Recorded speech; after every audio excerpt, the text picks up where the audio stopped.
Olá, meus irmãos, eu saúdo a todos com a paz do Senhor. Eu estou falando aqui da Bélgica e ao meu lado está o pastor Ricardo Bravin, da Alemanha, pastor Marcos Vinícius Pozo, aqui da Bélgica, pastor Maurício Costa, da Holanda. O nosso assunto é profetas maiores. Nos 3 primeiros programas, se você não assistiu, ainda dá tempo de assistir, nós fizemos uma síntese dos 5 profetas maiores: Isaías, Jeremias, Lamentações de Jeremias, Ezequiel e Daniel. E hoje nós vamos entrar na parte de análise do livro de Isaías, particularmente no capítulo 1. E eu já passo a palavra ao pastor Bravin para que ele faça uma primeira abordagem de alguns versículos deste capítulo tão extraordinário.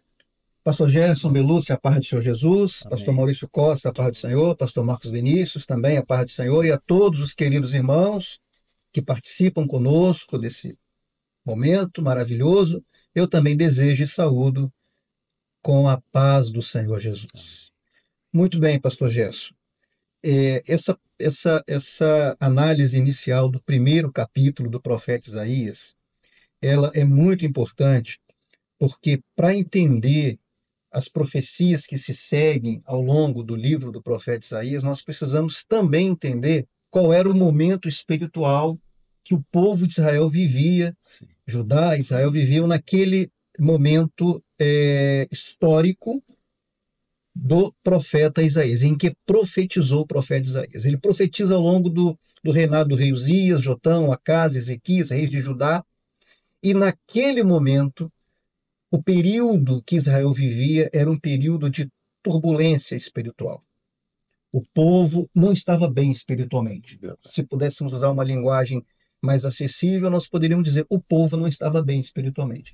Por quê? O que acontecia com o povo que fez com que essa realidade fosse exposta aqui por Isaías logo no início? O povo aparentava uma falsa vida espiritual, uma falsa religiosidade, mas na verdade estava corrompido moral e espiritualmente. E o Senhor faz um apelo logo no verso 2 do primeiro capítulo. Nós vamos ver um apelo do Senhor para que o seu povo ouvisse. Deus vai dizer assim: ouvi, ó céus, e prestai ouvidos, ó terra, porque fala o Senhor. Isso. Então era Deus falando, mas não era só o Senhor falando, era o Senhor reclamando atenção. Ouçam a minha voz, sou eu que estou falando. Sou eu que estou falando. Então, ouçam a minha voz. Era um apelo do Senhor para que o povo ouvisse a sua voz. Mas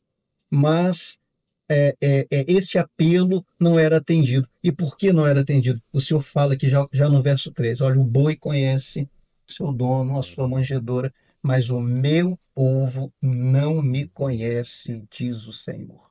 Então nós vamos ver que o povo não conhecia mais o Senhor.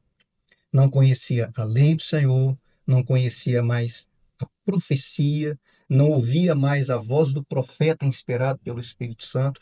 E o Senhor diz aqui, olha, o povo não me conhece. Então, em Isaías, nós vamos ver que o povo não conhecia o Senhor. Mas se nós pudéssemos fazer, pastor Gerson, companheiros Maurício, pastor Marcos Vinícius e demais irmãos, se pudéssemos fazer uma ligação com o Novo Testamento, nós vamos ver lá em Mateus capítulo 7, no verso 23, Jesus dizendo assim: afastai-vos de mim, vós que praticais a iniquidade, porque eu não vos conheço. Eu não vos conheço. Então, em Isaías, o povo não conhecia o Senhor, mas em Mateus o Senhor deixou de conhecer o povo pela iniquidade. Exato. E é interessante o final do versículo, pastor Bravin, que ele diz: o meu povo não entende, ou seja, Deus não deixou de tratá-lo como meu povo, mas a tristeza de Deus do povo não entender Não entendeu. a mensagem de Deus. E como é triste quando nós não entendemos ou não conhecemos o Senhor. Sobretudo nesse momento profético que a igreja vive hoje. Nós precisamos conhecer o Senhor, e conhecer o Senhor é também conhecer o momento profético que estamos vivendo hoje. Exatamente. Irmãos, a paz do Senhor Jesus, também Amém. cumprimentando o pastor Maurício Ladeira, Gerson Belucci, Ricardo Bravin e aqueles nossos irmãos que estão nos acompanhando. Em referência o que o pastor Ricardo Bravin falou, Jesus também confronta a falsa religiosidade dos líderes de Israel. Inclusive, ele deixa muito explícito isso na sua palavra. Assim como Isaías, também Jesus lamenta sobre Jerusalém, onde ele diz: Jerusalém, Jerusalém, que mata os seus profetas, em Mateus capítulo número 23, versículo número 37. Verdade. E é interessante aquilo que o pastor Ricardo abordou, até com muita riqueza, com relação. O boi conhece o seu possuidor, o jumento a manjedoura do seu dono, mas Israel não tem conhecimento, o meu povo não entende.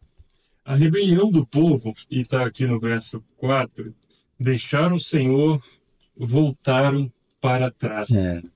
Isso é muito importante, porque toda vez que alguém deixa o Senhor, ele não está progredindo, ele não está avançando. Você deixa o Senhor, você volta para trás. E nem está parado, né? Exatamente, você retrocede. Você volta para uma vida mais pobre, uma vida mais vulnerável. Isso aconteceu com o povo. A rebelião deles fez com que eles voltassem para trás, cabeça enferma, coração fraco, cabeça sem revelação, as emoções ficam frágeis.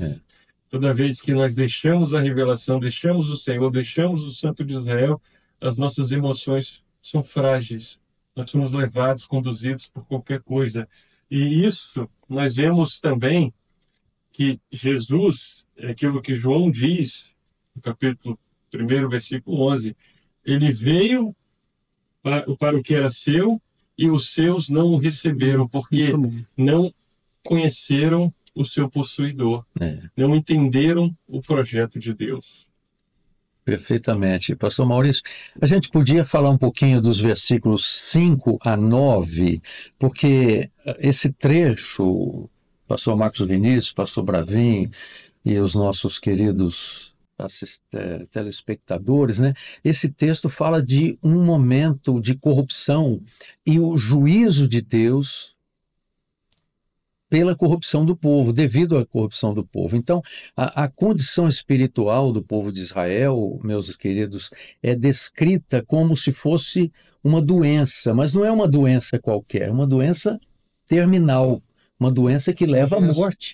E é muito interessante isso que o pastor está dizendo, porque quando ele fala de uma doença terminal, e nós fazemos uma relação direta com a doutrina estabelecida pelo Espírito Santo na igreja primitiva, quando o Espírito Santo compara, quando Paulo compara a igreja ao corpo de Cristo, sim, ele compara a igreja como um corpo saudável.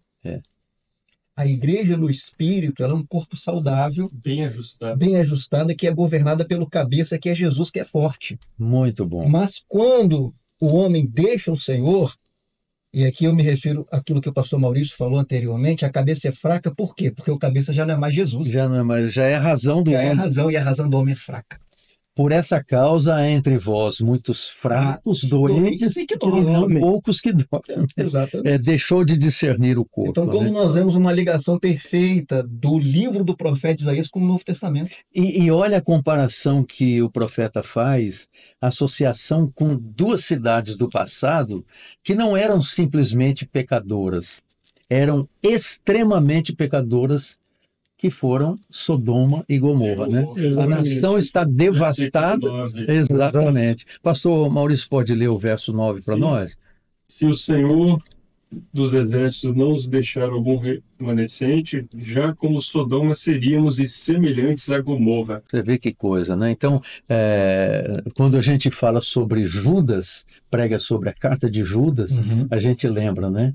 Que a mente foi atingida. A mente foi atingida. Por quê? Porque a mente do Senhor deixou de governar. Agora, uma coisa que eu acho muito pertinente diante dessa enfermidade, da chaga, da feriga, do inchaço, está no versículo 6, ele diz: por não estarem ligadas, nenhuma delas pode ser amolecida com óleo. Quando o homem está enfermo, quando o homem está doente, cabeça fraca, coração fraco, o Espírito Santo não consegue mais trabalhar nele. Fechou o coração, É a figura do óleo O do Espírito Santo não tem mais acesso. Rapaz, dá uma mensagem bonita aí, pastor. Sim, certamente. Mas então a gente pode fazer uma correlação com Romanos, Podemos. naquele trecho do capítulo 3, até um pouco longo, né, de 10 ao 18, Paulo cita os textos do Antigo Testamento para mostrar a corrupção do ser humano, né, do homem pecador. É verdade. E até mesmo a falsa religiosidade do momento que eles estavam ali vivendo, aquilo que era todo o momento, até profético que eles estavam vivendo, era um momento que trazia uma consequência para eles, porque Deus, ele rejeita os sacrifícios vazios, né? Rituais sem arrependimento, orações feitas com mãos sujas de sangue. Até a palavra do Senhor fala isso no versículo 10, versículo 11, de que me serve a mim a multidão dos vossos sacrifícios? É uma pergunta, diz o Senhor, né? Já estou farto de holocaustos, de carneiros e da gordura de animais nédios, e não folgo com o sangue de bezerros, nem de cordeiros e nem de bodes. Mas o profeta Amós também fala sobre isso. Em Amós capítulo 5, versículo 21, ele diz, aborreço, o Senhor diz, né? Aborreço, desprezo as vossas festas, e as vossas assembleias solenes não me dão nenhum prazer, porque é uma rejeição, né? É uma falsa A religiosidade. gente fica imaginando, né, você chegar num culto e ouvir uma profecia dessa, ó, não estou aceitando o clamor, o louvor, a palavra, misericórdia, né? No entanto, o povo vivia essa realidade. Aborreço, desprezo as vossas festas. E se nós pudéssemos transpor essa realidade de Isaías, do tempo de Isaías para nós hoje, nós vamos ver que isso não é muito diferente do que acontece. Por quê? Porque isso fala de um evangelho que não provoca mudança de vida. Sim, teórico. É um evangelho teórico. Não transforma. Não transforma, não transcende, não faz o homem mudar de vida. O homem vive o pecado, o mundo e pensa que está agradando a Deus. Não é o evangelho eterno. O evangelho eterno, ele muda o homem. Tem uma ação poderosa do Espírito Santo que foi desprezado, né? O óleo que o pastor Maurício falou. Porque só o Espírito Santo revela Jesus. Só ele que revela Jesus. Mas a gente lembra, né, que qual é o culto que Deus aceita? Jesus falou isso para a mulher samaritana, enquanto ela estava querendo discutir sobre local, religião, líder, né? Porque o nosso pai Jacó, Jesus disse assim, mas a hora vem e agora é que os verdadeiros adoradores adorarão o Pai, de que forma? Com liturgia, com religiosidade? Não, em espírito e em verdade. Por quê? Porque o Pai procura esses verdadeiros adoradores. E falando sobre o culto, pastor Gerson, fez uma menção aqui sobre o culto, falando sobre o culto, quando nós olhamos para o nosso culto hoje, como que nós começamos o culto? Sim. De joelhos, clamando pelo sangue de Jesus, pedindo perdão dos pecados e buscando arrependimento. E a comunhão. Né? Senhor, eu errei. Mas no sangue de Jesus. Mas é a ação do Espírito Santo. Exatamente. Mas é como o salmista diz, que é isso que agrada a Deus. Os sacrifícios para Deus não é o ritual, não é a cerimônia, mas é o espírito quebrantado e um coração contrito. A este o Senhor não despreza. Salmo 51. E aí aponta para o clamor, né, nos nossos dias. Vejam a profundidade de Davi, né? Ele pecou e esse Salmo 51 é uma confissão e uma entrega total. Quando que os reis faziam isso? A não ser Davi, né? Um homem segundo o coração de Deus. Um homem sensível. Exatamente. Pastor Bravin, podia falar um pouquinho dos versículos 16 a 20? Então, na verdade, os versos 16 a 20 não é nada mais do que nós já estamos falando aqui agora. Exatamente. Arrependimento. Exato. Era aquilo que era. Vejam o apelo do Senhor para o povo, o apelo que nós vemos aqui no verso 2. Ouvi-me, fala o Senhor. O que o Senhor fala?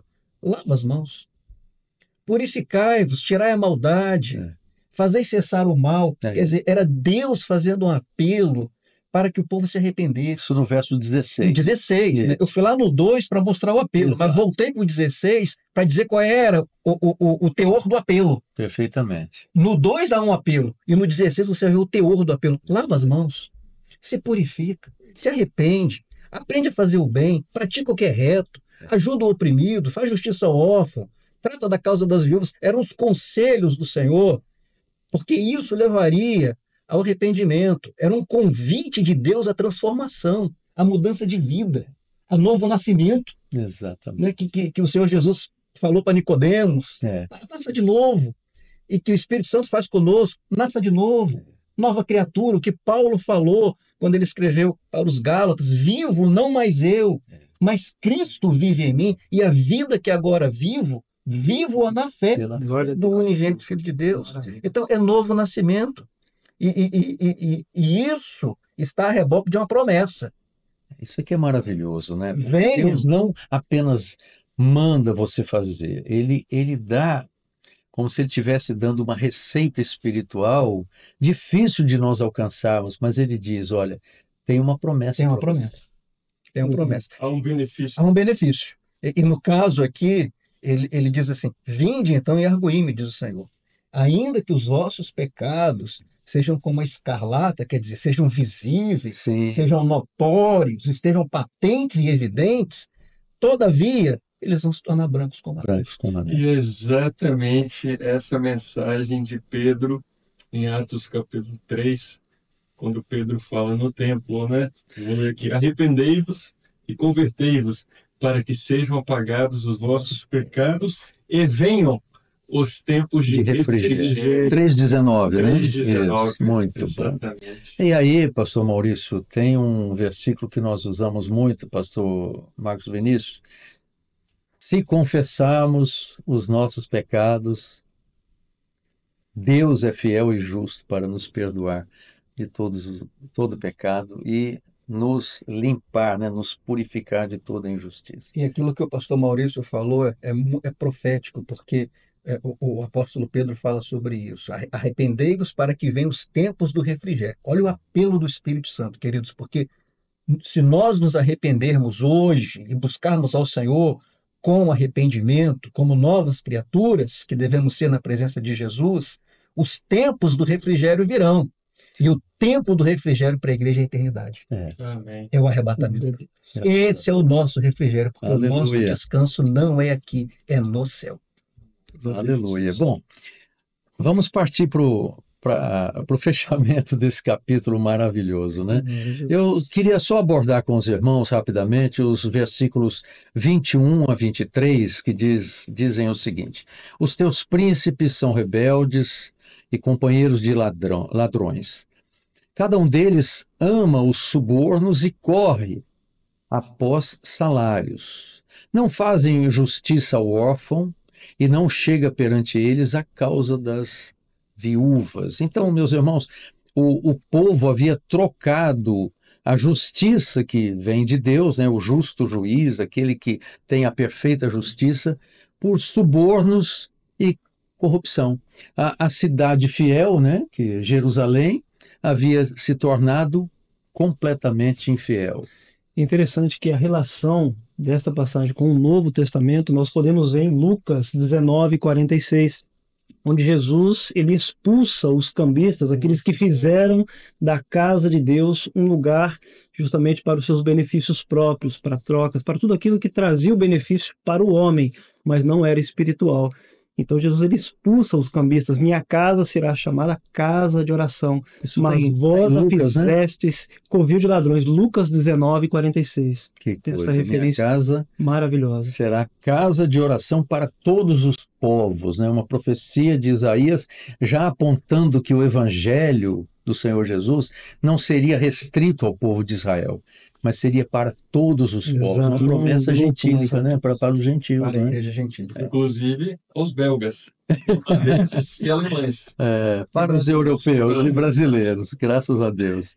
Pastor Bravin, pode falar mais um pouco desse capítulo nos versículos 24 a 26? Então, essa sessão de versículos, pastor Gerson, companheiros, irmãos que nos acompanham, ela está ligada à ação de purificação de Deus em favor do seu povo. Era ali o Senhor prometendo purificar o povo do seu pecado. Então nós vamos ver o Senhor dizendo: eu voltarei contra ti a minha mão e purificarei inteiramente as tuas escórias, tirar-te-ei toda a impureza. Era a promessa do Senhor. Olha que coisa para a sua igreja, maravilhosa. O versículo seguinte, para o né? seu povo.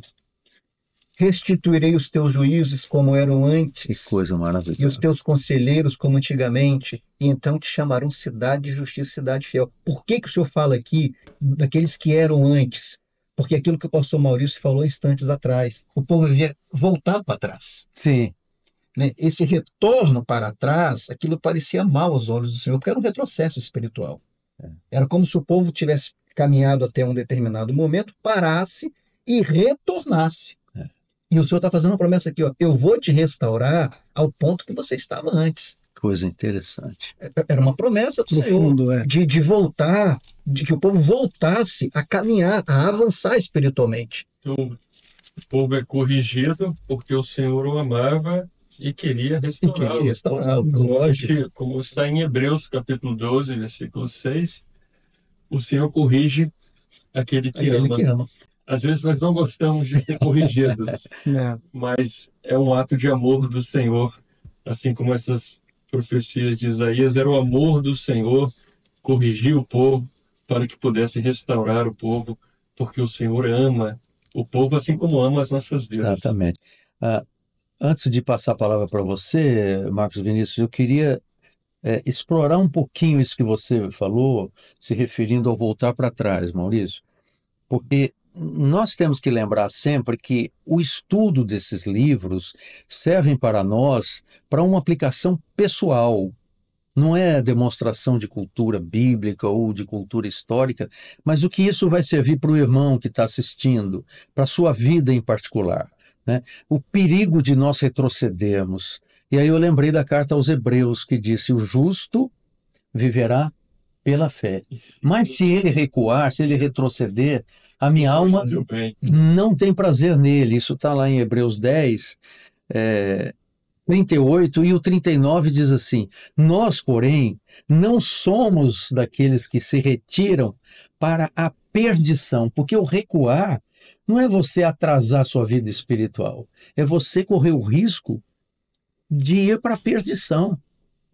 Mas ele diz: mas somos daqueles que creem para a conservação da alma. Então é a vida eterna, é aquilo que nos espera. Então não dá para voltar para trás, pastor Bravin. E não voltamos para trás porque, diferentemente do povo que a cabeça está doente e o coração fraco, a nossa mente está firme em Jesus. Tu conservarás em paz aquele cuja mente está firme em ti, porque ele confia em ti. E eu me lembrei de uma palavra agora em Jeremias 51:50, que diz: vós que escapastes da espada, ide-vos, não pareis, e suba a Jerusalém ao vosso coração. É um leque que se abre. Meu amigo. Vamos em frente, então. Vamos em frente. Marcos Vinícius, você quer comentar um pouquinho, ou Maurício, do 27 ao 31, porque aí nós já estamos quase no finalzinho do livro. No 27, o pastor Marcos deseja comentar? Não, na verdade, esse momento da história fala do momento agora, como o pastor Bravin falou, o apelo, e agora a promessa, a redenção, não, e a condenação, o juízo de Deus também para aqueles que não aceitaram a correção, mas, sobretudo, a redenção, falando de Sião, que seria remida como... Verso 27, né? Versículo 27, que Sião será remida com juízo, e os que voltam para ela com justiça. Isaías, ele deixa em outros versículos também registrado isso acerca da justiça de Deus, né? Ele faz menção a isso. E no versículo 28 que diz: mas aos transgressores e os pecadores serão juntamente destruídos, e os que deixaram ao Senhor serão consumidos. Também o juízo estabelecido por Deus para aqueles que deixaram, que não aceitaram esse apelo da parte do Senhor, né? Então nós vemos aqui há dois caminhos: o caminho da redenção pela justiça de Deus ou a destruição pela desobediência. É que a igreja nós vivemos também. E isso é muito importante porque está em consonância com aquilo que podemos ver no Novo Testamento. Quando o Senhor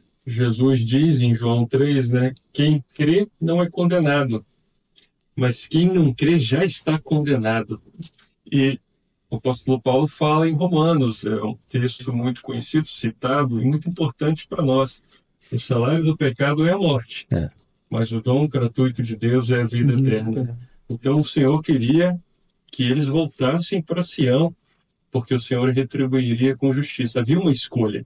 Sempre há uma escolha para nós. Esse binômio, né?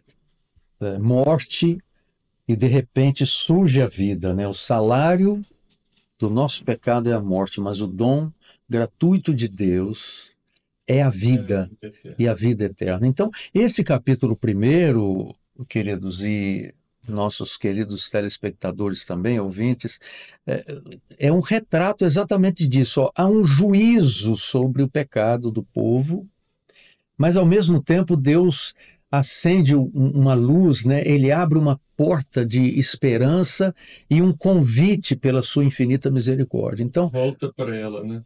Exatamente. Ao mesmo tempo que Deus denuncia que o povo é corrupto, que a cidade saiu do projeto de Deus, ele estende a mão, né? Ainda que os vossos pecados sejam como a escarlate. Na verdade, é coisa maravilhosa. Então, isso lembra do Senhor Jesus diante daquele quadro que ele viveu, isso aplicado também aos nossos dias profeticamente, né? Arrependei-vos, porque é chegado o reino de Deus. E com isso a gente termina, né, pastor Bravin, mais um episódio e agora analisando o livro, que dá vontade a gente parar em um versículo e fazer uma mensagem aqui com os pastores, é verdade. A riqueza é muito grande. A riqueza é imensurável. É imensurável. O livro de Isaías é muito profundo. Então, você que nos assiste, nós estamos completando mais um capítulo deste programa, Profetas Maiores. Nós devemos continuar e você não deve perder os programas anteriores, se você não assistiu, e continuar assistindo esses programas que certamente o Senhor há de abençoar a sua vida e a nós também, principalmente. Deus abençoe a todos, a paz do Senhor. Aos nossos queridos irmãos, a paz do Senhor Jesus. A paz do Senhor Jesus a todos os nossos irmãos.